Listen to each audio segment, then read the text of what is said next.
Somebody help. My mom's not moving. The voice hit Elias Ward like an electric shock. He dropped the mop and ran toward the sound.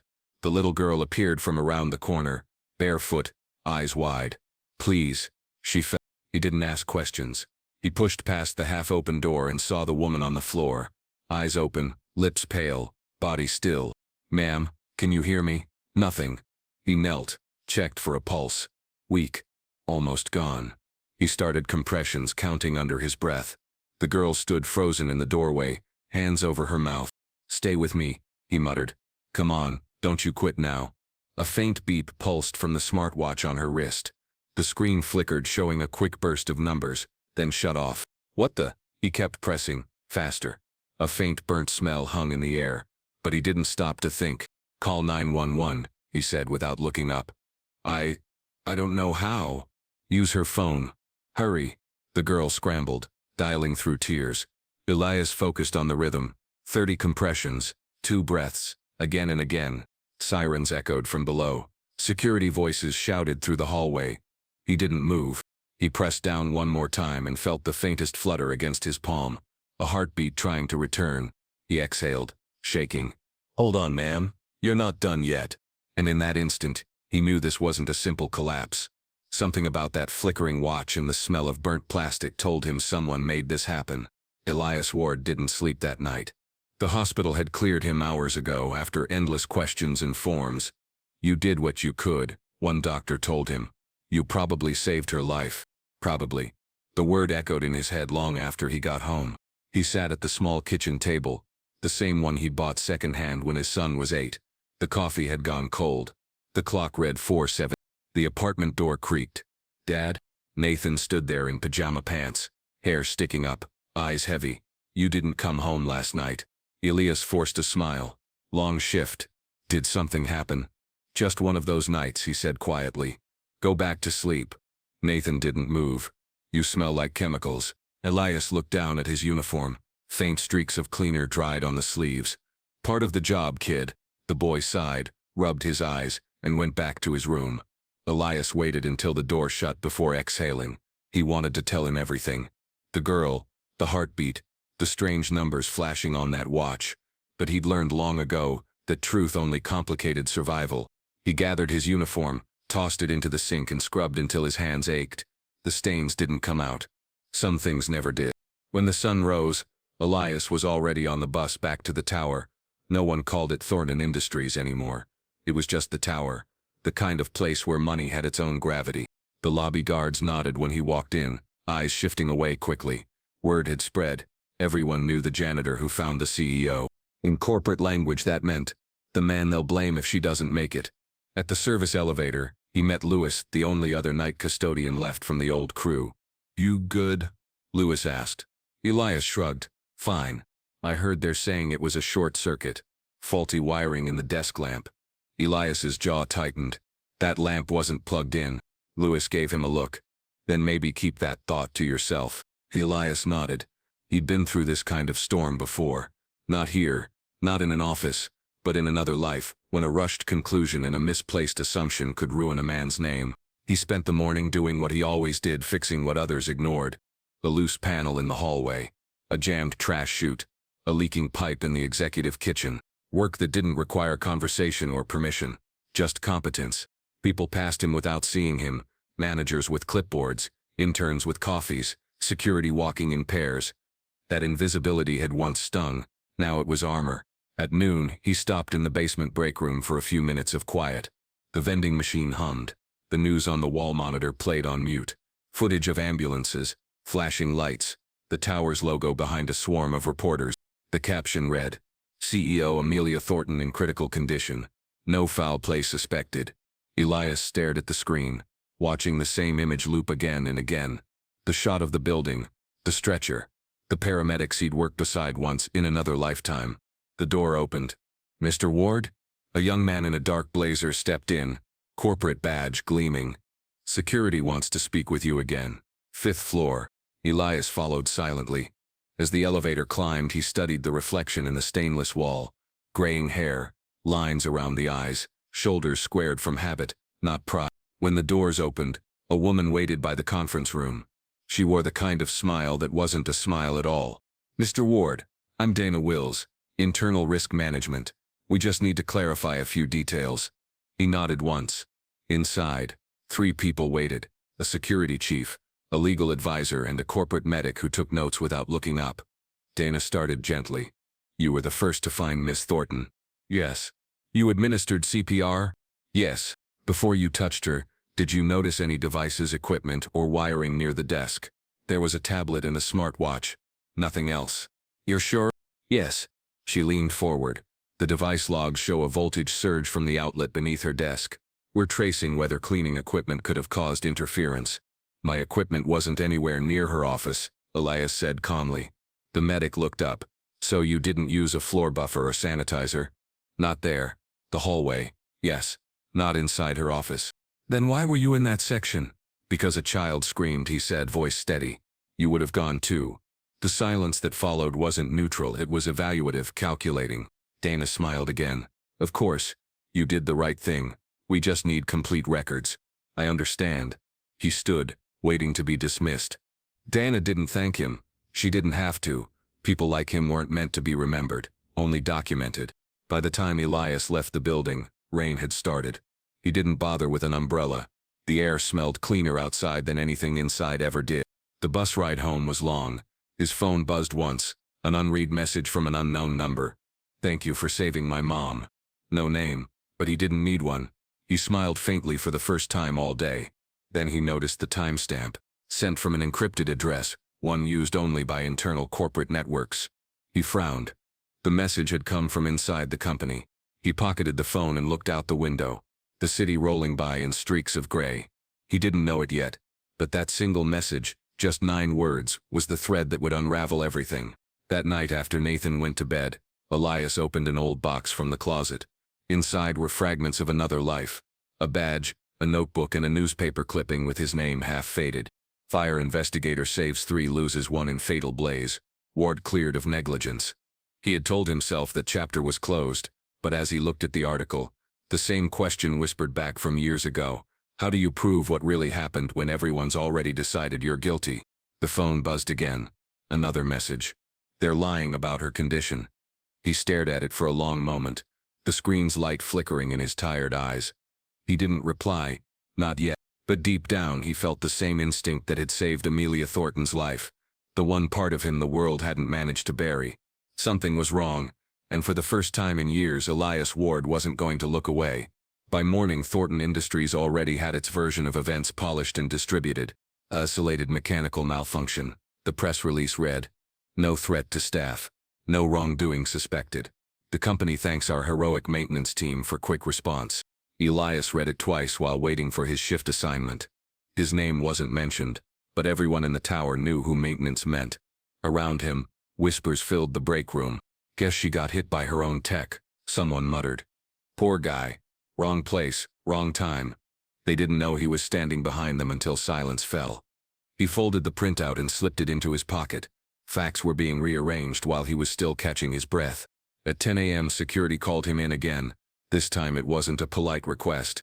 2 officers in suits waited outside the custodial office. "Mr. Ward, you'll need to come with us," one said flatly. They brought him to the same 5th-floor conference room, but the tone had changed. Yesterday, it was clarification. Today it was containment. Dana Wills was there again, her posture sharper. "Mr. Ward, we just need to verify some discrepancies," she began. "Your log shows cleaning activity on the executive floor between 8:43 and 9:10 p.m. That aligns with the time of the incident." "Yes," he said. "I was cleaning the hallway," the child called out. "I went inside." "You entered without permission?" She was screaming. "Of course," she replied smoothly. "But our electrical audit suggests a device may have shorted after exposure to industrial cleaner. Yours specifically." Elias frowned. "That doesn't make sense." "Explain." "I use neutral agents, nothing conductive. We're required to." Dana nodded as if noting something irrelevant.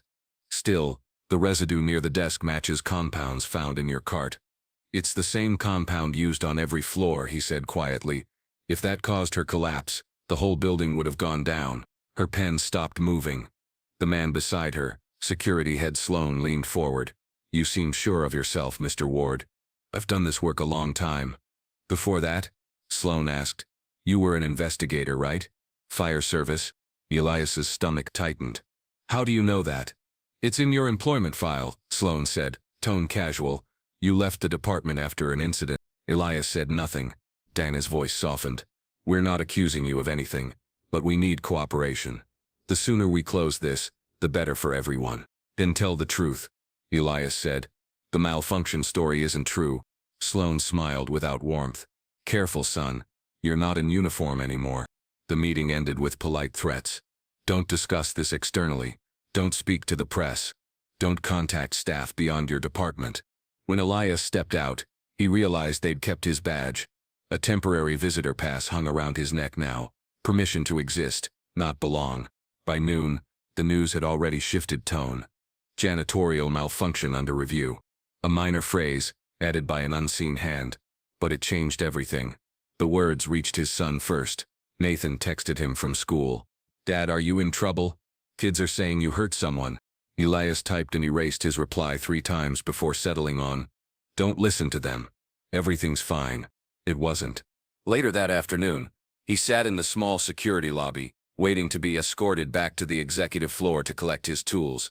The guard beside him scrolled on his phone.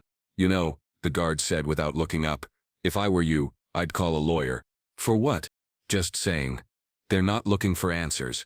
They're looking for closure. The words hit harder than any accusation. When they let him back into the janitor's room, half the supplies were already gone. Cart tagged for inspection, equipment bagged. The same hands that had helped him yesterday were now labeling him as evidence. He found one thing left untouched, his old metal lunchbox. Inside, a note handwritten in looping cursive. Thank you for saving my mom. Please don't quit. Lyra. He stared at the paper for a long time. The ink had smudged from small fingers. It was the only message that felt real in a building full of polished lies. That evening, an email arrived from Human Resources. Administrative leave pending investigation. No duration, no pay guarantee, just suspension under polite language. Elias closed the laptop. His son's voice came from the doorway. What happened, Dad? He hesitated.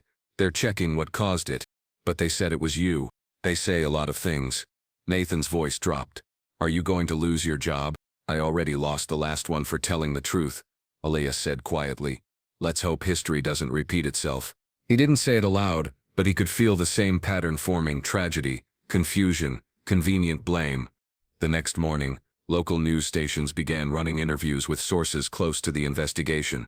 A janitor, an unknown chemical. The same lines recycled until they hardened into fact.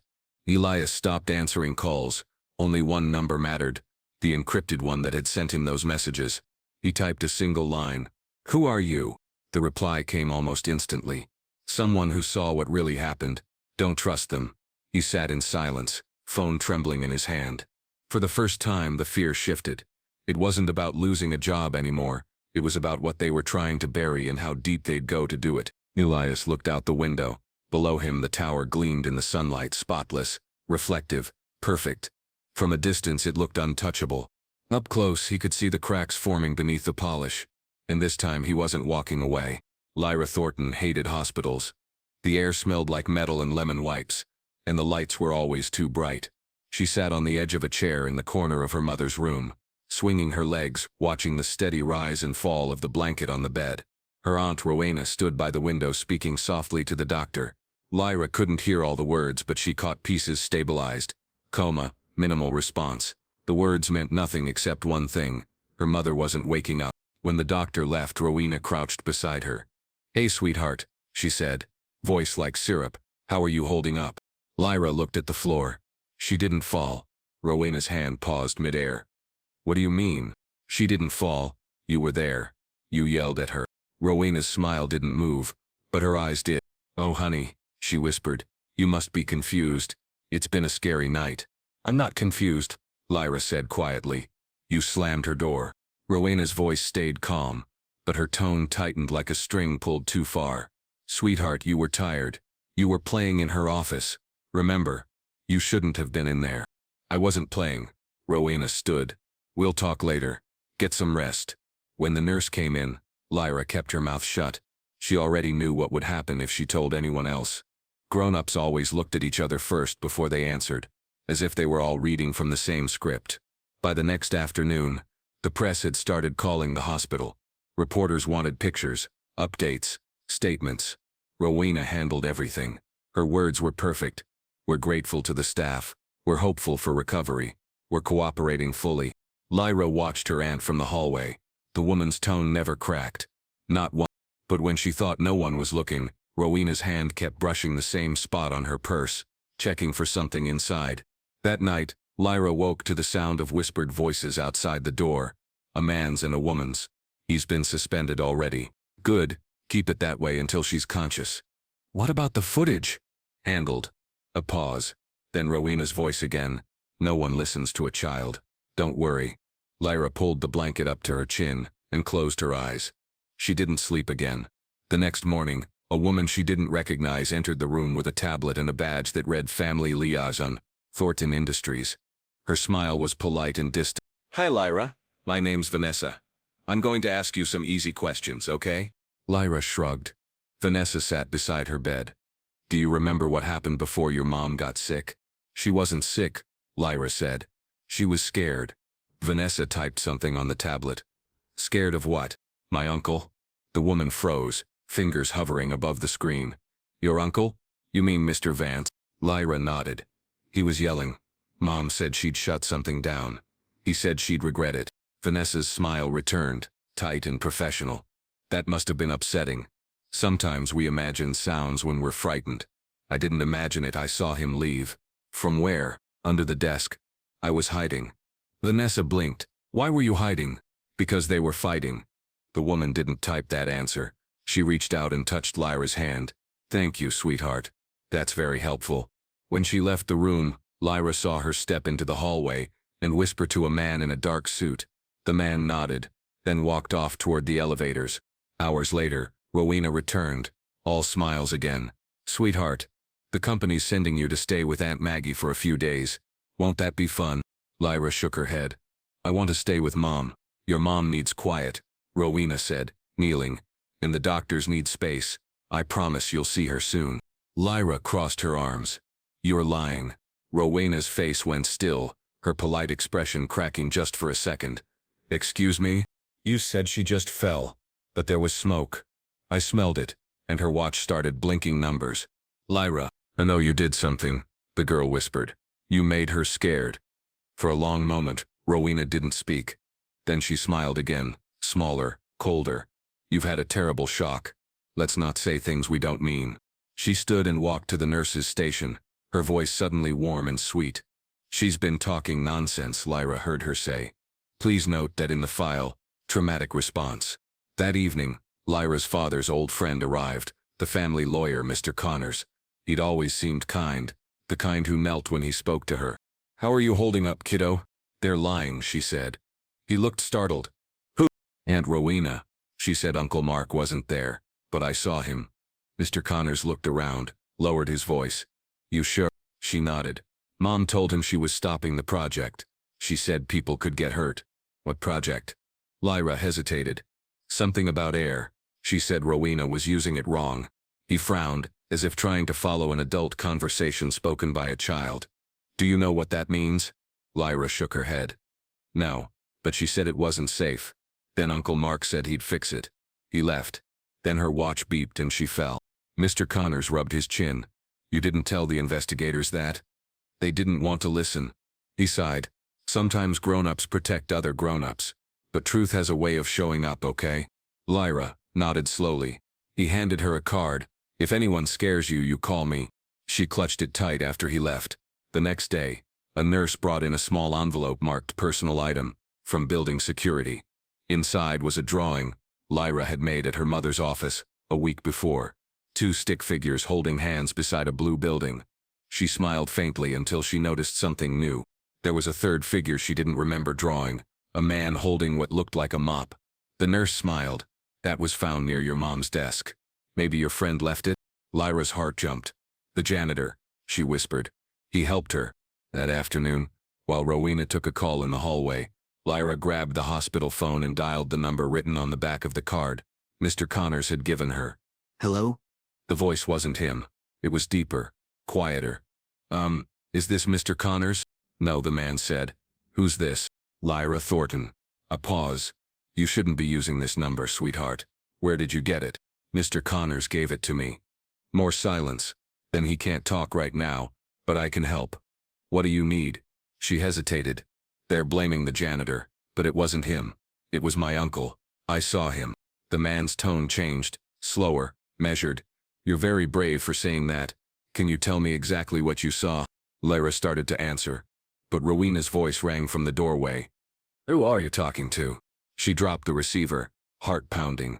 Rowena walked over, smiling, and picked up the phone. This is her guardian. Who's calling? A faint click. The line went dead. Rowena replaced the handset gently, eyes never leaving the child. No more phone calls, sweetheart. That night after lights out, Lyra wrote on a piece of paper from the nurse's clipboard. I saw you, I know it was you. The janitor didn't do it. She folded the note small and hid it in her backpack. She didn't know who would believe her, but she was going to try. Because sometimes grown-ups lied. And sometimes the only person telling the truth was the one they refused to listen to. By the time morning light touched the windows, Elias Ward's name was already circulating through the company network. An internal memo described him as a maintenance employee under procedural review. It didn't use the word suspect, but it didn't have to. Everyone understood what that meant.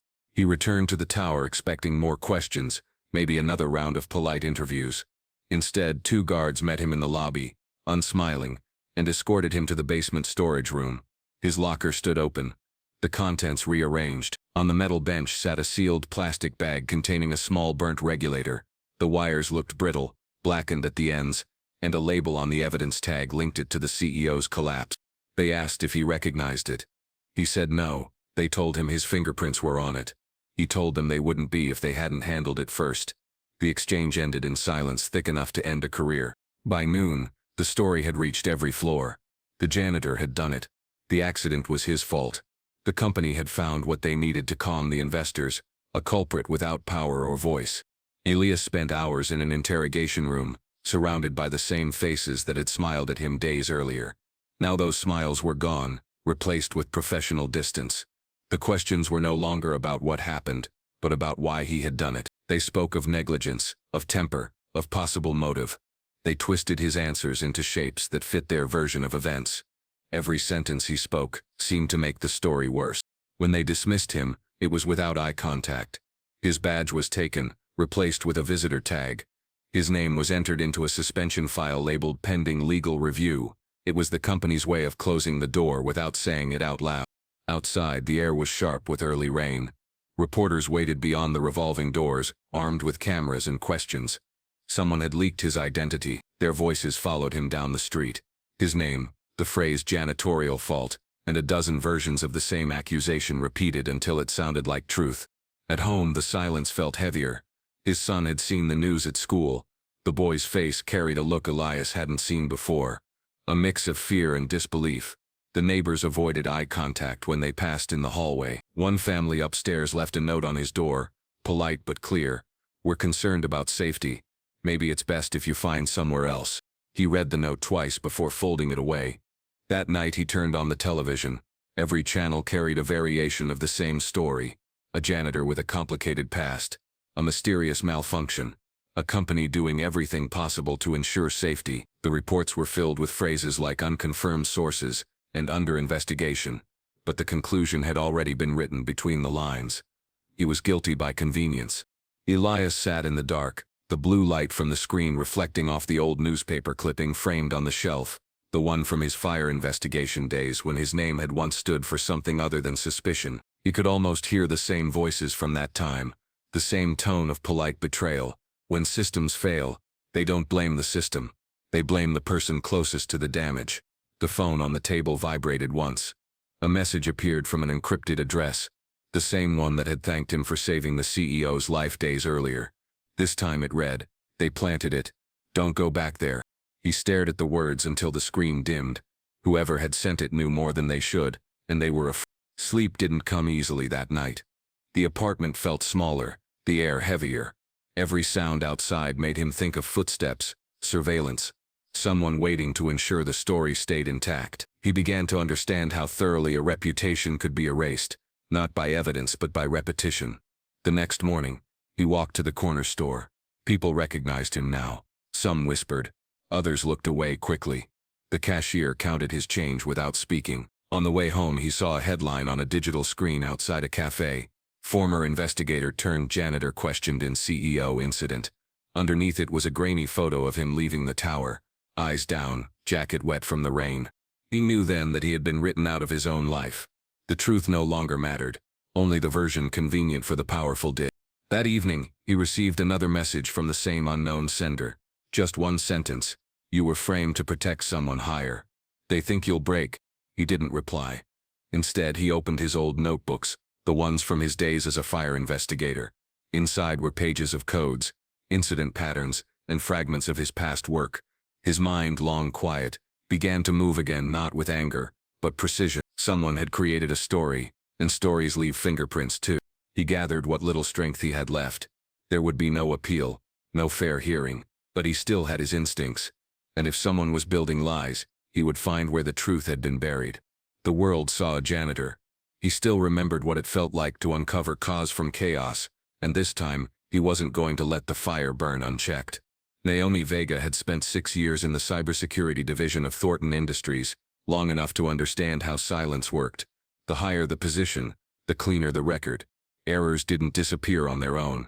They were erased. So when she found 2 sets of identical surveillance logs for the same night, her first instinct wasn't alarm. It was recognition. Someone had rewritten the truth, and they'd done it well. She wasn't supposed to be looking at that data at all. Her assignment was routine, a quarterly integrity audit on the building's digital access system. But one of the entries caught her attention. The night of the CEO's collapse, the log showed janitorial access to the executive floor at 8:53 p.m., followed by a power fluctuation at 9:01. It matched the official story perfectly. Too perfect. What bothered her wasn't what was present, but what wasn't. Each time a badge scanned into a secure area, the system automatically generated a secondary network ping, a faint signature that marked the physical reader and the backup relay. In the data for that night, the relay signature was missing. The timestamp existed, but the signal didn't. That kind of gap didn't happen by accident. It had been copied and replaced. Naomi wrote a quiet note to herself. A single line of code commentary buried deep in a file no one else would read. Duplicated record. Probable clone insertion. Then she ran a comparison on Elias Ward's ID history. His credentials had been used exactly once in that window, yet the network metadata showed a different device origin than his assigned badge. Someone had copied his access data and used it remotely to make it appear as if he'd been inside the restricted office. She sent a short report to her supervisor, attaching screenshots of the mismatch. The reply came 3 hours later. Appreciate your diligence. No further action needed. Close ticket. She didn't. Over the next 2 days, Naomi kept digging. The cloned credential trail led to a testing subdomain labeled Maintenance Override, a sandbox system only executive-level engineers could reach. She tried to open it and received an instant security lockout. Minutes later, her phone buzzed with a message from IT compliance. Unauthorized access attempt recorded. This activity will be reviewed. That was the company's way of warning her. Stop asking questions. By evening, her system privileges were downgraded for auditing. Her emails vanished from the shared archive. Colleagues avoided her in the hallway. The silence wasn't personal. It was institutional. Nobody wanted to be the next one under review. Naomi took her laptop home, backed up what she could, and started printing out the physical logs, the kind that couldn't be deleted remotely. For hours, she compared timestamps, metadata, and server mirrors. The pattern was clear now, a remote injection precisely at the time Elias's badge appeared in the logs. Whoever had done it had full administrative access. That level of control belonged to one department, the COO's. She had no reason to care about a janitor she'd never met. But something about the ease of the framing bothered her. It reminded her of her own demotion months earlier, after she'd questioned budget discrepancies. The cybersecurity project led by that same executive, the company's message had been polite but firm. Loyalty is more valuable than accuracy. The next morning, she found a new internal memo circulating. Employee Elias Ward suspended pending investigation. Cooperation appreciated. Reading it felt like watching someone drown while the lifeguards argued about paperwork. Naomi decided she wasn't going to look away. She searched his name online. expecting nothing more than surface gossip. Instead, she found a pattern of small details the company hadn't mentioned. His former work as a fire investigator, his commendations, the old newspip about the warehouse fire that ended his career, a man used to solving problems, not creating them. It took 2 days to track him down. The address listed in the payroll file was a small apartment complex on the south end of the city. She went there after work, carrying a sealed envelope filled with the printed data. Elias didn't open the door right away. When he finally did, his expression was wary, tired, and ready for disappointment. He recognized the company logo on her badge, and almost shut the door again. But she stopped him. She told him she wasn't there for them. He let her in. The apartment was plain. Coffee on the table, papers scattered, a half-finished repair kit beside a broken watch. He didn't ask why she'd come, only who had sent her. She told him no known. Then she showed him the logs. He studied the pages carefully, tracing the rows of numbers with the same precision she'd used to find them. The data didn't lie. His badge had been cloned, the access event forged. The proof was right there, 2 sets of identical timestamps, one real, one fabricated. For a long moment, neither of them spoke. The quiet felt heavier than accusation. Then he asked what she wanted from him. Naomi said she didn't want anything. She wanted to know why the company had gone to such lengths to bury the truth. Elias's answer was simple, because the truth pointed upward, not down. They both understood what that meant. That night, they formed an unspoken alliance. No contracts, no plans, no promises. Just 2 people pushed to the edges of a system built to protect itself. She would handle the digital trail. He would handle everything physical. They would move quietly, unnoticed, invisible. Before leaving, Naomi warned him to be careful. The files she had uncovered would be traced soon, and once they were, she would lose her access entirely. Elias nodded, knowing it was already too late to turn back. After she left, he sat in the dark again, but this time it felt different. The silence wasn't defeat anymore. It was calculation. Somewhere between the lines of corrupted code and forged logs lay the truth about what happened to Amelia Thornton. For the first time since that night, he wasn't alone. And for the first time, the system that had erased him had made a mistake. It had left a witness. The data Naomi had saved was incomplete, but not useless. Within the hundreds of mirrored lines and code fragments were micrologs, tiny background pings that the system didn't know how to hide. Each one carried a digital fingerprint, and every fingerprint pointed toward something that shouldn't have existed. Over several nights, Naomi and Elias worked from his small kitchen table. She brought her personal laptop and a portable drive. He brought his quiet patience. Together they reassembled pieces of the night that the company had tried to erase. The first revelation came from a corrupted dataset pulled from the CEO's office server. The smartwatch that had flashed strange numbers during the collapse had been connected to a closed network called eCell Prototype 00. It wasn't part of the building's infrastructure. It was an experimental system registered under the research division overseen by the chief operating officer, Mark Vance. The access trail showed that the watch had received a remote command at exactly 9:01 p.m., 5 seconds before Amelia Thornton's heart stopped. Naomi tried to explain what that meant in technical terms, but Elias already understood the implications. The device hadn't failed. It had been triggered. The surge that hit her wasn't accidental electricity but a directed pulse. Someone had turned her own technology against her. For hours they followed the signal backward through the company's network maze. Every gateway was protected by layers of false logs and dummy routes, but Naomi knew how to read the gaps. She found a pattern hidden behind timestamps that looped in perfect repetition, as if someone had copied an earlier record and pasted it to hide their entry. The destination of the command wasn't an outside hacker, but an internal user with level 1 clearance, the COO himself. Elias leaned back when she showed him the confirmation code. The world felt still for a moment, the kind of stillness that only comes when disbelief becomes proof. He asked if it could be forged. Naomi shook her head. The log carried a cryptographic key, an unalterable signature tied to Mark Vance's personal authorization card. She printed the page, the numbers stark against the white paper, then looked at him across the table. He didn't speak.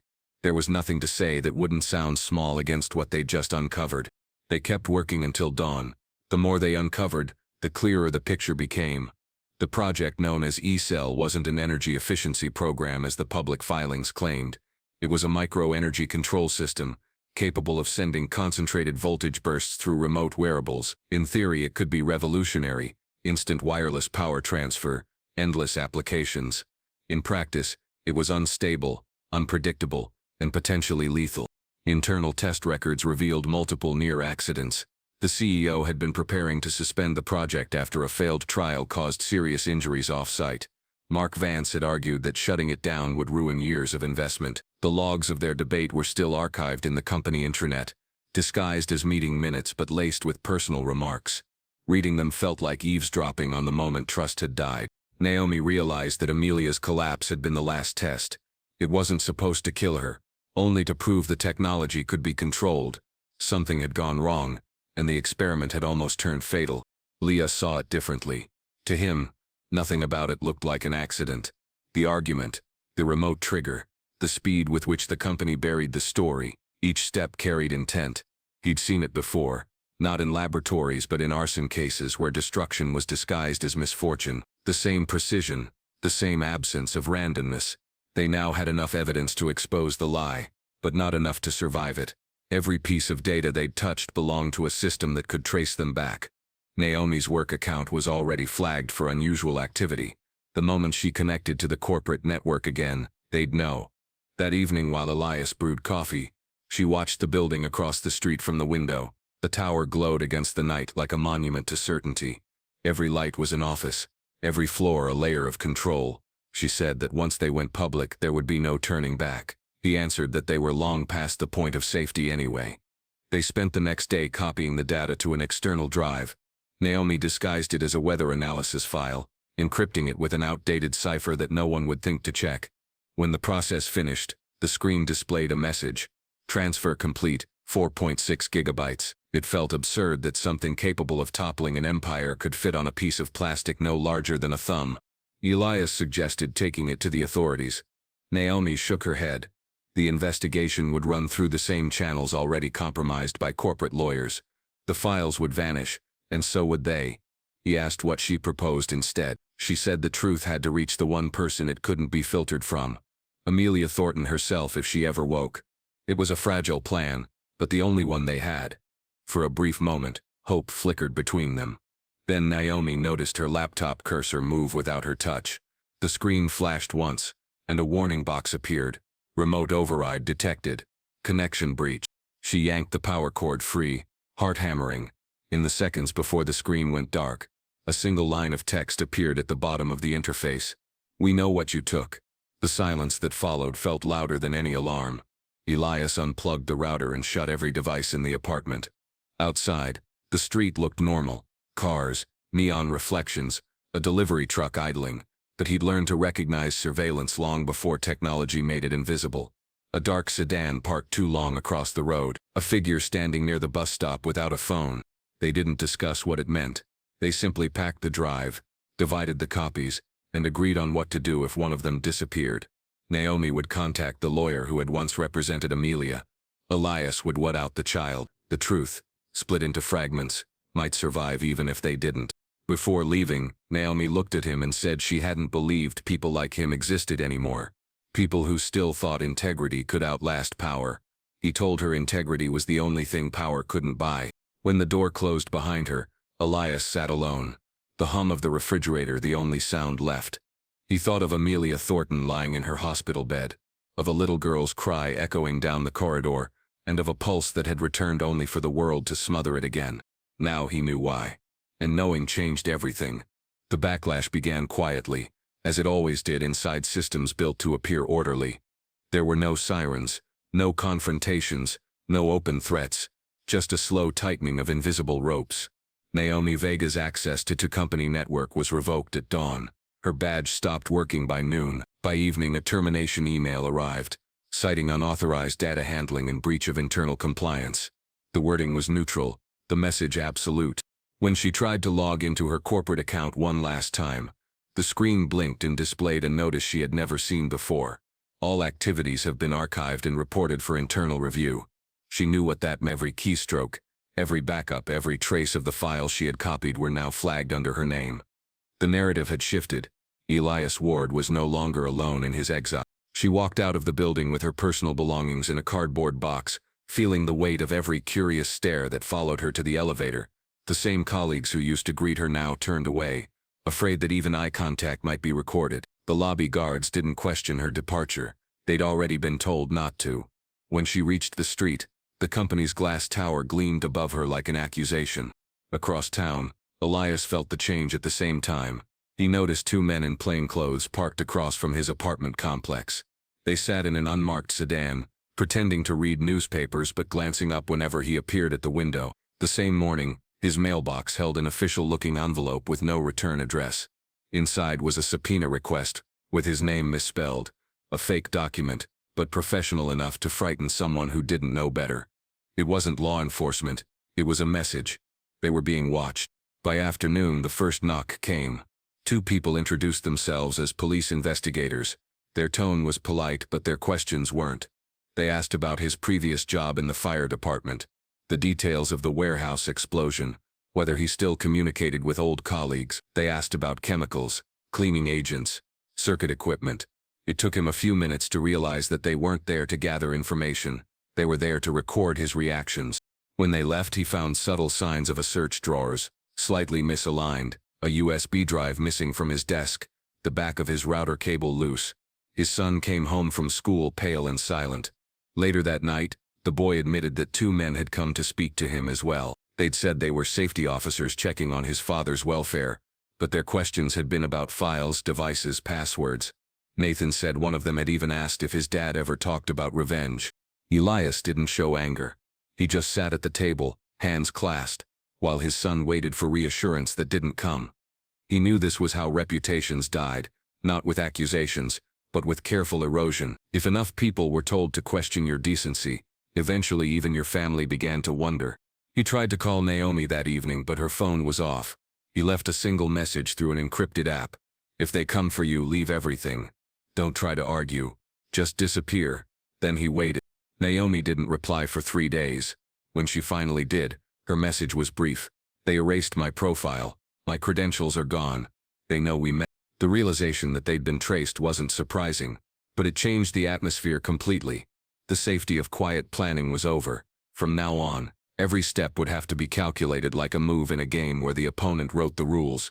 Elias spent the next nights awake, memorizing every file Naomi had shown him. Every number and pattern burned into memory. He no longer trusted devices, not even his own. The digital world had turned into an extension of their enemy. What remained was instinct, human observation, small truths that couldn't be deleted.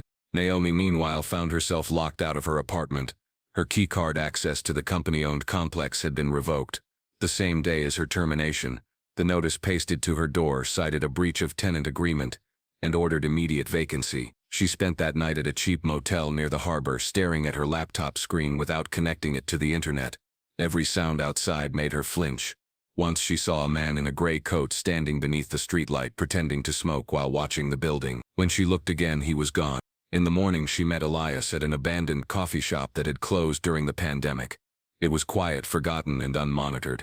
The conversation between them was brief but heavy. They both knew that the evidence they held was enough to destroy Mark Vance's career, but not without destroying themselves first. Corporations didn't fear the truth. They feared exposure. The two weren't the same. Naomi told him that before she lost access, she saw fragments of a new memo being drafted by the executive office. It described the incident as a tragic failure of prototype testing, involving authorized interference from maintenance personnel. The language was clear enough. The company was about to close the investigation and blame Elias officially. Once the report went public, no one would question it again. Elias said they couldn't wait any longer. The files needed to be delivered to someone outside the corporate chain. Naomi suggested the press, but he reminded her that most outlets took their funding from the same board members who controlled Thornton Industries. She mentioned the CEO's lawyer, the one still assigned to her case during her hospitalization. It was risky but possible. The lawyer, Daniel Connors, had a history of defending whistleblowers before the company hired him to handle damage control. If anyone could still act with conscience, it might be him. They agreed to reach out indirectly, through a courier chain. Naomi still trusted from her old tech circles, but before they could finish the plan, a shadow fell over their table. A woman in a brown coat stepped forward and placed an envelope between them. There was no introduction, just a quiet statement. They already know you're here. Then she walked out without looking back. Inside the envelope was a photo of Elias entering his apartment 2 nights earlier, time-stamped and labeled with the word suspect. The next image showed Nathan leaving for school. The third showed Naomi standing outside her motel window. Neither of them spoke for a long time. The message was clear. This wasn't intimidation anymore. It was control. They destroyed the photos, burned them in a waste bin behind the shop, and went their separate ways to avoid being followed. Elias took side streets home, memorizing the cars parked along the route. The black sedan was gone, replaced by a white van with tinted windows. He didn't need confirmation to know it was the same watchers, just better disguised. At home, Nathan refused to eat. He asked if they were being arrested. Elias told him no, but the lie tasted bitter. Later that night, as the boys slept, Elias packed a small duffel with essentials, documents, clothes, a flashlight, and a copy of the evidence drive Naomi had given him. He hid it in the air vent behind the couch, a habit from his investigator days. Elsewhere, Naomi managed to make contact with one of her old mentors from university, a systems engineer now consulting for independent tech media. She arranged a meeting, but he canceled last minute, claiming urgent travel. Hours later, she received a message from an unknown number that read, "Don't involve outsiders, they'll trace you through them." The tone was familiar enough to make her wonder whether it was a warning or bait. By the end of the week, the company announced that the internal investigation had concluded. The official report named a rogue maintenance employee acting outside of standard procedure as the cause of the malfunction. The story ran across every business network, accompanied by stock footage of Elias cleaning the corporate lobby. There was no trial, no chance for response. He had been convicted by narrative alone. That night, he stood on the balcony watching city lights blink like artificial stars. Somewhere across town, Naomi would be doing the same. Two outcasts connected by a secret heavy enough to crush them both. The sense of injustice had hardened into something sharper. He remembered his old captain from the fire department once, saying that heat reveals the strength of a structure. Under pressure, weak beams warp, strong ones hold. Elias didn't know yet whether he was built to hold, but he was certain that the tower of Thornton Industries wasn't as unbreakable as it looked. The next morning, he found another envelope slipped under his door. Inside was a printed email from an internal corporate account. It contained one line: Project E-Cell relocated, evidence scrubbed, all traces purged by order of M. Below it was a second line, handwritten in different ink. "You're running out of time." Elias tore the paper in half. Fear had served its purpose. Now it was fuel. He looked at his son's closed door and promised himself silently that he would finish what the company had started, but on his terms. They wanted silence. He would give them noise. And somewhere in the city, Naomi Vega was already planning her next move, because some truths once seen refused to stay buried. The walls had closed in, yes, but neither of them realized yet that pressure could do more than crush. It could forge. The night they decided to go back inside, the air felt brittle, as if the city itself knew something was about to break. Neither of them said much during the subway ride. Words only invited doubt, and doubt was a luxury they couldn't afford. For both Naomi and Elias, the plan had taken shape in silence. Get into the restricted data archive, extract the unaltered system logs, and find whatever record had been buried after Amelia Thornton collapsed. Naomi's old credentials were useless, but she still remembered how the network's internal fail-safes worked. The archive was offline, locked behind biometric clearance that reset every 48 hours. The only way in was physical, an emergency access port designed for power failures. She'd mapped it weeks ago, a maintenance conduit connected to the sub-basement. Elias, with his years of field instinct, would handle the rest. They met near midnight behind the tower, where the polished glass gave way to unmarked utility doors. The city slept above them, unaware of how much truth could hide under its clean streets. Elias carried nothing that could be traced. No phone, no ID, just a tool belt and an old metal flashlight. Naomi carried the drive they'd prepared, half encryption, half hope. Inside, the air was colder than either expected. The maintenance tunnel stretched into the dark, its walls humming with the pulse of unseen power. Every few meters, Elias stopped to listen. The sounds of the building, air pressure, vibration, circuitry, had patterns. He could sense when something didn't belong. Tonight, everything felt wrong. When they reached the archive gate, Naomi crouched beside the console. The biometric pad glowed faintly, waiting for a fingerprint that wasn't coming. She connected a thin cable from her laptop and began override the signal. Her fingers moved quickly, but without haste, Guided by quiet certainty, Elias watched the hallway, counting the seconds. The system fought back, cycling through warnings, then freezing entirely. For a moment, Naomi thought she'd failed. Then the lock clicked. The gate slid open a fraction, enough for Elias to force it the rest of the way. Inside lay rows of sealed servers stacked like frozen lungs, their indicator lights blinking with slow mechanical rhythm. The archive was supposed to be dormant. Its hum betrayed that it was very much alive. Naomi moved first, locating the access hub at the center. Elias followed, reading the labels engraved into the casing. E-cell, internal prototype, classified. He recognized the name instantly. Naomi inserted the drive and started the extraction. Progress bars filled in slow, cautious increments. For each percentage gained, her heartbeat seemed to rise with it. Elias circled the perimeter, his instincts whispering that the longer they stayed, the closer they came to discovery. At 40%, the first file decrypted, a voice recording dated the night before the collapse. Amelia Thornton's voice came through faintly at first, low and steady. Her tone wasn't frightened, only exhausted. She was arguing with someone she called Mark. The conversation wasn't technical, it was moral. She spoke about the experiments, the shortcuts, the disregard for safety. Her words painted the picture of a sister confronting her brother over the theft of company funds and the danger of his research. Then came Mark's voice, sharp, measured, almost cold. He reminded her that progress always required casualties, that public perception could be controlled as easily as voltage. He mentioned investors, timelines, and something called the board contingency. Amelia's voice rose, cutting through his composure. She said she would suspend the project personally, that she had already alerted the legal department. He warned her not to. The argument ended abruptly with static and then the sound of a device activating. The recording was time-stamped, less than 2 hours before she collapsed. Naomi's hands trembled as she watched the file transfer. They didn't need to interpret it, it spoke for itself. Elias thought of the little girl who had begged him for help, of the flickering numbers on the smartwatch. The pattern made sense now. The collapse hadn't been a malfunction. It had been a warning from a man who couldn't control what he'd built. At 60%, the first alarm sounded. Not loud, not dramatic, just a low pulse that signaled unauthorized access. Naomi swore under her breath and cut the connection from the network, forcing the extraction into local-only mode. It slowed the process to a crawl. Elias told her to take the drive and leave it. She shook her head. The unedited logs were still incomplete. Without them, the recording could be dismissed as fabrication. Footsteps echoed faintly down the corridor. Not hurried, but deliberate. The kind of pace that belonged to someone who knew they weren't supposed to be followed. Elias moved to the door, closing it quietly. Naomi kept working.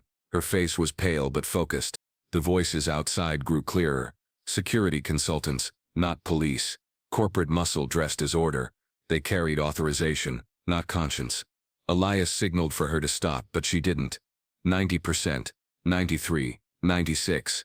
The footsteps paused right outside. A command voice called for a sweep. Another answered that the signal had come from inside. Elias turned to Naomi, ready to drag her out if he had to. At 99%, the download froze. The system had detected the breach and locked itself down. She yanked the drive free, sparks jumping from the port. The lights flickered. The air smelled faintly of ozone. Elias took her arm, pulling her toward the emergency exit. They ran through the narrow corridor, shadows bending with every flash of motion sensors behind them. Halfway to the tunnel, Naomi stumbled. She'd twisted her ankle on the steel grate. Elias caught her before she fell, but she bit back a cry. Ahead, the sound of boots grew louder. He lifted her against the wall, steadying her weight as she pressed the drive into his hand. She told him to keep running. He refused. When the first beam of a flashlight swept past the corner, he knew what she was asking wasn't choice. It was necessity. He moved toward the opposite end of the hall, drawing the attention of the approaching guards. The voices shouted commands. The noise filled the space. Naomi crawled toward a side vent, clutching her laptop. Elias reached the main conduit and threw the emergency lever, plunging the lower floor into darkness. For a few seconds, confusion replaced pursuit. In that moment, Naomi slipped through the vent, dragging herself forward inch by inch. Behind her, a sharp metallic noise echoed, a scuffle, then silence. By the time she reached the outside access grate, her breath was shallow. The city's night air hit her face like ice. She limped toward the nearest alley, half blind from adrenaline. When she finally looked back, No one followed. The tower stood as it always did, perfect and quiet, as if nothing inside it had ever been touched. She collapsed beside a dumpster, clutching the drive. It was cracked from the sparks, its casing half melted, but the data light still flickered faintly. Partial proof survived. That was enough. Elias didn't meet her there that night. Hours passed, then morning, then another day. She assumed the worst, until a small envelope appeared beneath her motel door. Inside was a note in his handwriting. Safe, file intact, stay hidden. She cried then, not from relief, but from the realization that survival had replaced victory. The truth they carried could expose everything, but it also made them targets too valuable to live freely again. Across the city, Elias hid in an abandoned subway maintenance station he once helped inspect. The drive pulsed dimly beside him, proof of everything they'd risked. He listened to the faint hum of trains passing overhead, each one carrying people who would never know his name, or hers, or the woman lying in the hospital whose heartbeat had started this all. He knew they couldn't stop now. The company would erase them, just as it had erased Amelia's truth, if they stayed silent. But there was another option, one last move that could turn exposure into consequence. The recording, if broadcast publicly, could reach beyond Thornton's control. The world might not care about janitors or analysts, but it still cared about scandal. As he stared into the flickering light of the corrupted drive, Elias Ward made a quiet promise to the woman he'd saved, and the child who'd trusted him. He would finish what they started, even if it cost him everything. And somewhere in the city's web of static and signals, a system flagged a single alert. Unauthorized extraction detected. Target reacquired. The game was no longer secret. It was war in silence, and both sides understood that only one story would survive. By the time the company announced the press event, the city had already forgiven Thornton Industries. The headlines were polished, the narrative repaired, investors were satisfied, and the public had grown tired of the story. A near tragedy had turned into a redemption arc. Mark Vance, the COO, stood ready to take the stage as the man who had held the company together during crisis. The story was complete, but truth never stays buried, it just waits for breath.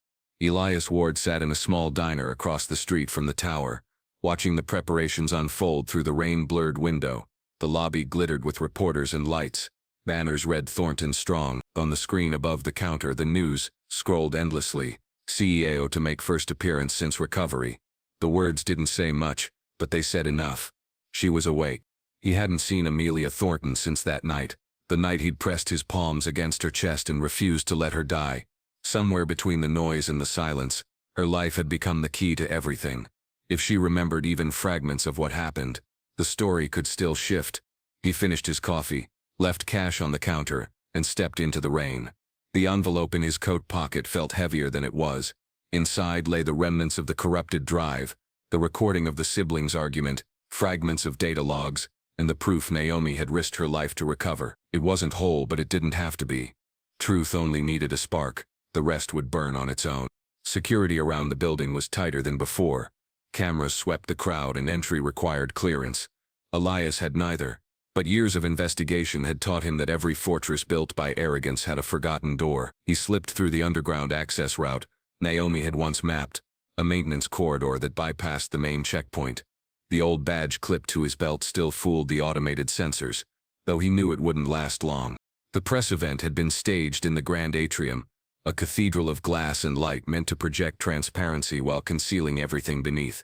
Mark Vance stood near the podium, immaculate as always, greeting executives and journalists with the ease of a man rehearsed in charm. His voice carried through the speakers, warm, humble, perfectly controlled. He spoke of unity, progress, and gratitude. He thanked the board, the investors, and even the janitorial teams who had shown extraordinary courage. The crowd applauded. Elias stood at the edge of the mezzanine, watching the performance. Every word was another layer of varnish overwrought. He waited, watching for the sign that the CEO had arrived. Across the street, inside the hospital's rehabilitation wing, Amelia Thornton was sitting upright for the first time in weeks. The doctors called her progress remarkable. Her body was weak, but her mind was clearing like fog after a storm. For days she had been dreaming in flashes. The smell of burning plastic, her brother's voice, the sound of a small girl crying. Now the fragments were arranging themselves into something coherent. When Rowena entered the room with flowers and a soft smile, Amelia knew something was wrong. Her sister's words were careful, too careful, as if each sentence had been approved before being spoken. She talked about the press event, about Mark's speech, about how the company had recovered beautifully. Amelia listened but said little. Her gaze drifted to the nightstand, where her smartwatch had once sat before the nurses removed it. The skin around her wrist still bore a faint mark like the ghost of fire. She asked Rowena where the watch was. The woman hesitated. Then she said it had been destroyed for safety reasons. The lie was smooth, practiced, unshakable, but Amelia had spent her life reading people, and her sister's eyes gave her away. That was when she knew the danger wasn't over. It was waiting, dressed in applause. Back at the tower, the event reached its crescendo. Mark Vance was midway through his speech when the large screen behind him flickered. For a moment it showed static, then returned to the company logo. The crowd murmured. Mark's expression didn't change, but his eyes darted toward the technicians at the back. Elias had found the control hub. The same maintenance terminal Naomi had used weeks before, still connected to the media feed. He slipped the patch drive into the port. The screen blinked again. This time, the glitch held longer, 3 seconds. Enough for the crowd to notice. Security moved instantly, scanning the upper levels. Elias ignored them. He wasn't here to hide. He was here to speak. The audio file loaded slowly, corrupted by fragments, but still recognizable. The voice that filled the hall wasn't his or Naomi's. It was Amelia Thornton's. Soft, weary, but unmistakable. The conversation casual midway through, catching the room off guard. The words were clear enough to silence the applause. She was saying that the experiments had gone too far, that lives were being risked for profit. The audience froze. Then came the second voice. Mark's trying to calm her, assuring her the numbers were within margin. When she accused him of falsifying results, his tone changed. The words that followed, "You'll regret shutting it down," cut through the hall like glass. The sound stopped abruptly. The silence that followed was heavier than noise. Mark laughed once, trying to recover the room, calling it a malicious edit, a cruel stunt by a disgruntled employee. But his smile was too tight, his eyes too sharp. Reporters were already recording, whispering to their producers. Elias stepped out from the mezzanine shadows and onto the central staircase. The crowd turned. Some recognized his face from the scandal months earlier. A few gasped. The villain of the old story had returned to rewrite it. Mark's voice echoed through the microphone, demanding security remove him immediately. But before they could move, Elias spoke. His words weren't amplified, but the quiet in the room carried them anyway. He said he hadn't come for revenge, only for truth, that the evidence they'd buried belonged to everyone who still believed integrity mattered. He held up the drive, small and unassuming, the symbol of everything they'd tried to destroy. Security reached him, but the commotion had already begun. Reporters shouted questions, cameras turned, the board members exchanged frantic looks. Mark's composure cracked for the first time. He raised his voice to restore control, but every sentence made him sound smaller, defensive, desperate. Then, as if the moment itself demanded symmetry, the large screen flickered again, this time replaced by a live feed from the hospital. Amelia Thornton appeared, pale but conscious, seated upright in her bed with a nurse beside her. The connection wasn't planned. Someone at the hospital had answered a reporter's live call. The coincidence felt almost divine. Her voice was quiet but steady. She said she wanted to speak to her employees directly. The nurse adjusted the microphone, and the room fell still again. Amelia looked into the camera, her expression neither fragile nor forgiving. She said she remembered the argument. She remembered her brother's warning, and she remembered the pain that followed. She didn't speak of devices, or prototypes, or electricity. She spoke of betrayal, of trust broken by ambition. When she said Elias Ward's name, the silence broke entirely. She called him the man who had saved her life, not once, but twice. The first time with his hands, the second with his courage. The crowd turned toward him. He stood motionless, the drive still in his hand, the faint hum of cameras surrounding him like heat. Mark Vance tried to interrupt, insisting his sister was confused, still recovering, her mind unreliable, but even his allies could feel the tide shifting. The more he spoke, the more the air around him thinned. A V-word revealed fear dressed as control. Amelia's statement ended with a simple request, that all internal data from Project E-Cell be turned over to an independent investigation. Her tone was final. Then the feed cut, replaced by the company logo once more. In the confusion that followed, the police, real ones this time, entered the hall. They had received an anonymous tip containing the same files Elias carried. Naomi had done it, Even from hiding, she'd found a way to send the data to authorities before this moment unfolded. Mark's voice faltered. He turned toward the exit, but officers intercepted him before he could leave the stage. Cameras flashed in relentless rhythm. The story that had been crafted so carefully began to fracture in real time. Elias didn't move as they escorted Mark away. The noise swelled, reporters shouting, security scrambling, executives whispering, but he heard none of it. His focus drifted to the stage where truth, after so long buried, had finally found air. Outside, rain turned to sunlight. The banners hanging from the tower fluttered weakly, their slogans already obsolete. Thornton Industries would survive. Companies always did, but something deeper had shifted. A collective recognition that not all heroes wore titles, and not all villains needed to hold guns. Elias left the building quietly, unnoticed amid the chaos. He didn't stay for praise or explanation. He walked until the noise faded behind him, and the city returned to its ordinary hum. For the first time in months, he felt the weight in his chest ease, not because justice had triumphed completely, but because silence had lost. Across the city, Naomi watched the live broadcast from a borrowed laptop in a crowded cafe. The feed stuttered, then froze on a single frame. Elias standing in the atrium, light falling across his face. She closed the lid and smiled faintly. At the hospital, Amelia looked out her window. The clouds were thinning, revealing a pale blue sky. Her daughter sat beside her, holding her hand. When the nurse asked if she wanted to rest, she said not yet. She wanted to stay awake. She wanted to see what would happen next. And somewhere in the tower, on a forgotten console deep in the maintenance tunnels, a small indicator light blinked red once and then went dark. The last trace of a lie that had outlived its maker. The truth had finally returned home. Naomi Vega had learned that truth never traveled in straight lines. It hid in fragments, burnt files, corrupted recordings, misnamed folders. When Elias disappeared after the press event, she knew what he was doing, walking straight into the fire. But she also knew that the evidence they had, the corrupted drive, wasn't complete. Without the missing audio, skeptics could still claim manipulation. She couldn't let that happen.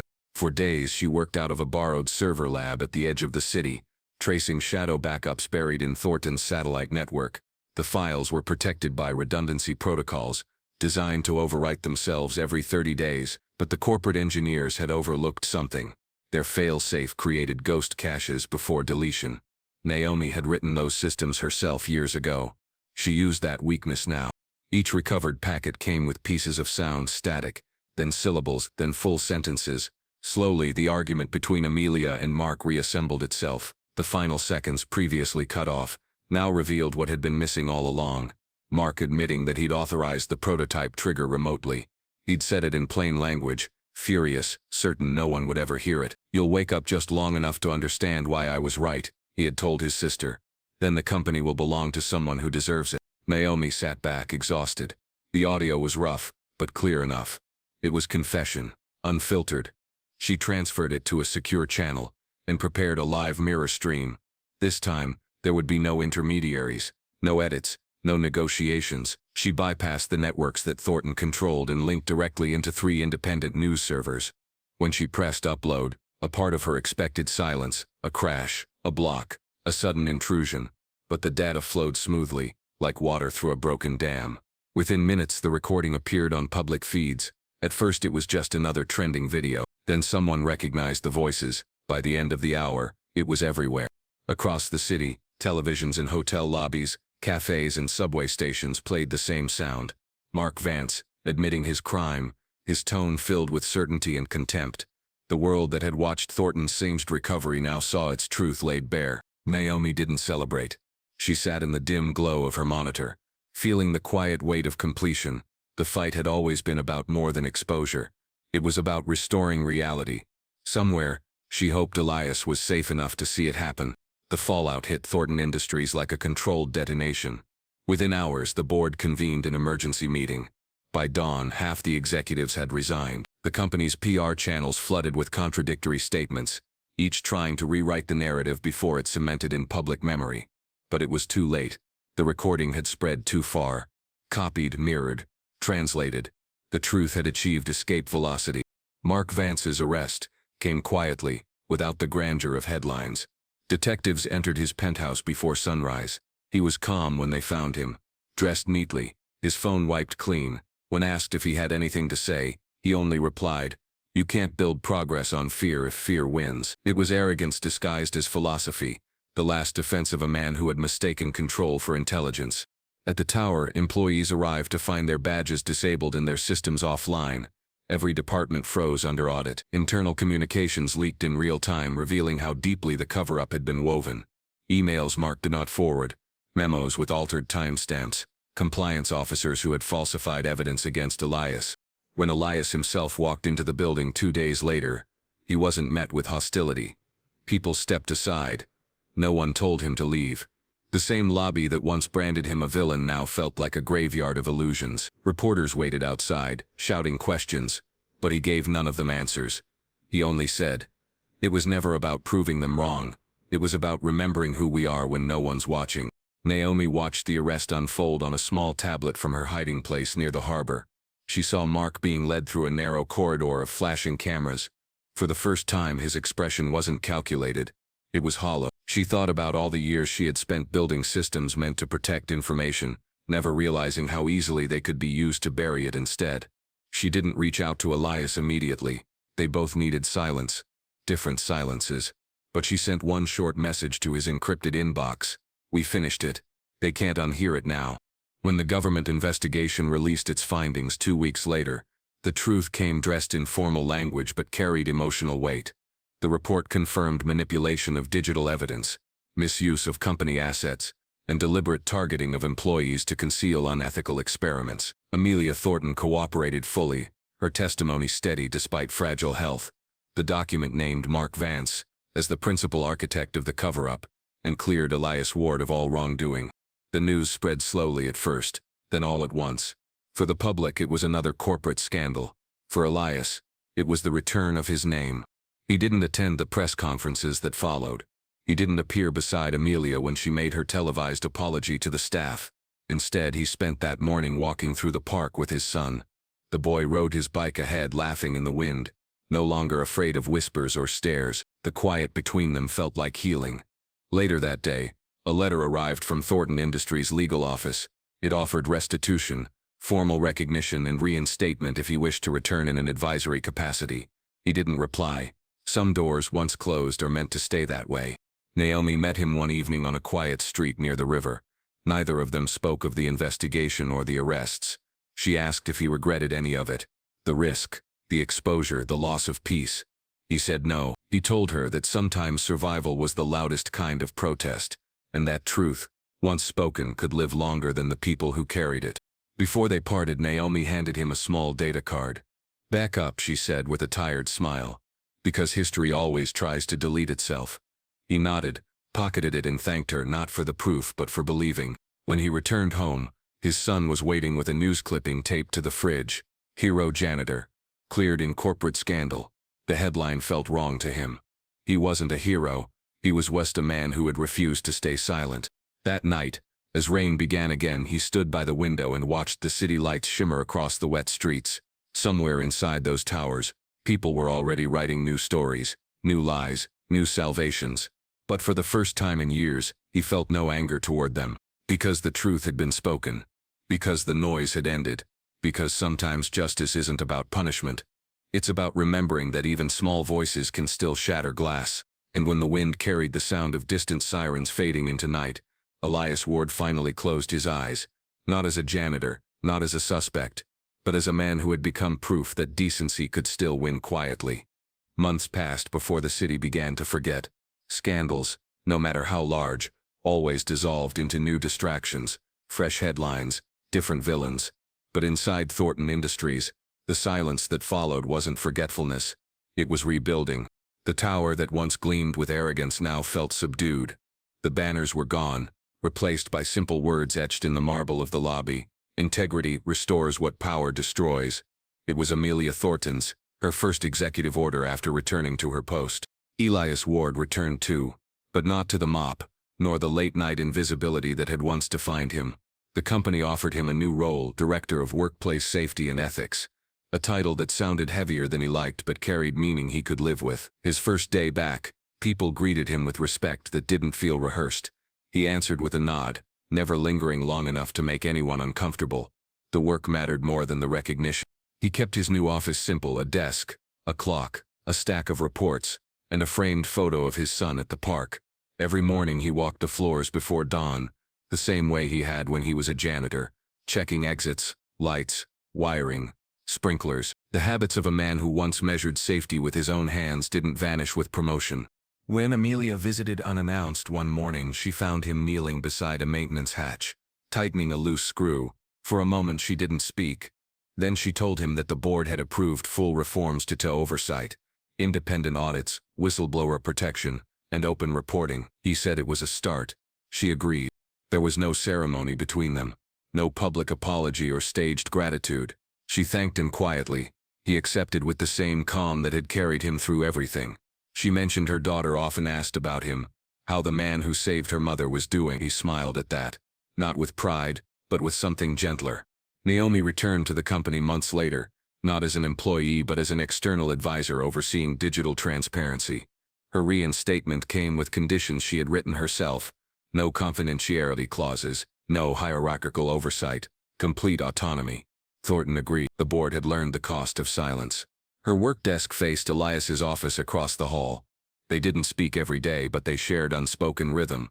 Two survivors rebuilding something larger than forgiveness. Sometimes she'd catch his reflection in the glass, bent over reports, and think how strange it was that the world could nearly erase someone like that. Other times he'd pass her in the corridor and say simply, "Keep the lights honest." It became a quiet joke between them. Outside the corporate world, life began to settle. Nathan, Elias's son, no longer carried the shadow of whispers. At school, his teachers spoke proudly of his father's courage.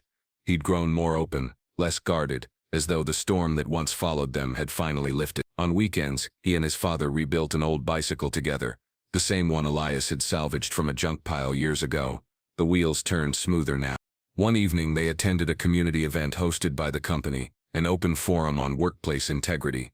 Amelia gave a short speech, speaking less like an executive and more like someone still learning humility. When she invited Elias to the stage, he hesitated, then walked forward to polite applause. He didn't deliver a speech. He simply told a story about maintenance, how every machine, no matter how advanced, eventually failed when small things were ignored. He spoke of wires left unchecked, of bolts that loosen quietly, of systems that collapse not from one great failure but from 1,000 tiny neglects. Then he said, "People were the same. We think corruption starts big," he said, "but it starts small when we let the wrong thing slide because it's easier than standing alone." The crowd was still when he finished. No roaring applause followed, just a long moment of quiet understanding. That silence was worth more than cheers. Afterward, Amelia shook his hand again, and this time the cameras were absent. It wasn't publicity, it was gratitude. She told him his words had reminded her of something her father once said: "The strongest foundations are built by the quietest hands." Elias nodded. That was enough. Naomi found him outside afterward, standing near the fountain. The night air smelled of rain again, the same way it had on the night everything began. She asked him what came next. He said rebuilding never really ends. "We fix one thing," he said, "then we check the next." She smiled. "That sounds like you." He shrugged. "It's who I am." They stood together, watching the reflection of the tower lights ripple across the water. No music, no speeches, just two people who had walked through fire and learned that survival wasn't victory, it was proof of purpose. Weeks later, Elias received a letter handwritten, unsealed. It was from Amelia's daughter.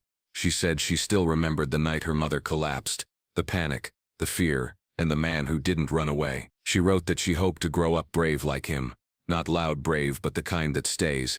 He kept the letter in his wallet, folded neatly beside a photo of his son. It was the only recognition he ever wanted. As spring arrived, Thornton Industries reopened its South Annex, now converted into a safety research and training center. The sign above the door read, "The Ward Institute for Ethical Engineering." Elias hadn't agreed to the name, but Amelia insisted. She said history needed names to stay honest. At the opening ceremony, Naomi stood beside him, amused by his discomfort. "You built it," she said. "Might as well own it." He replied that he hadn't built anything. He just refused to let it fall apart. The crowd inside applauded as the ribbon was cut. Flashbulbs flickered, journalists scribbled, interns smiled awkwardly. But through it all, Elias's gaze stayed on the room itself, the safety blueprints pinned to the walls, The young engineers taking notes, the models of circuits designed to prevent the kind of failure that had nearly killed someone. That was what mattered. When the event ended, he slipped away quietly, walking out into the sunlight. Naomi caught up to him halfway down the steps. "You're leaving your own ceremony," she teased. He said it was too loud. "Truth doesn't need a microphone," he added. She laughed softly, then walked with him to the street. They parted at the corner. She returned to her world of code and oversight. He went back to his small apartment, the same one that had once been marked for eviction. The place hadn't changed much. Still simple, still quiet, but the silence now felt different. It wasn't isolation anymore, it was peace. That evening Nathan sat beside him on the balcony, pointing out stars between city lights. The boy asked if people really change after things like this. Elias thought for a moment before answering. "Some do," he said. "Others just start pretending better, but that's enough for the world to keep turning." Nathan laughed, then asked if his father missed being invisible. Elias smiled faintly. "Sometimes," he said, "but then I remember being seen isn't the same as being known." Below them, traffic moved like rivers of light. Somewhere in those currents were people chasing new ambitions, new illusions. He didn't resent them. The world would always spin on its noise. His job was to make sure it didn't forget its quiet. He leaned back, letting the wind wash over him. The weight he once carried, of accusation, loss, and doubt, had turned into something lighter. Understanding. He knew now that justice wasn't a moment but a maintenance task, something to be tended, inspected, kept alive. In the tower across the skyline, the lights dimmed one by one as the workday ended. For the first time, he didn't see them as symbols of power. They were just lights, fragile, necessary, human. He turned to his son and said goodnight. And as the city settled into darkness, Elias Ward, the man who had once been accused, erased and forgotten, sat beneath the quiet hum of truth he'd restore. No applause, no spotlight, just dignity reclaimed, steady, unshaken, and finally home. If this story moved you, share it. Somewhere out there, someone's fighting to stay honest in a world built on noise. Let this remind them that quiet integrity still matters. Tell us where you're watching from, and one word that describes what this story made you feel.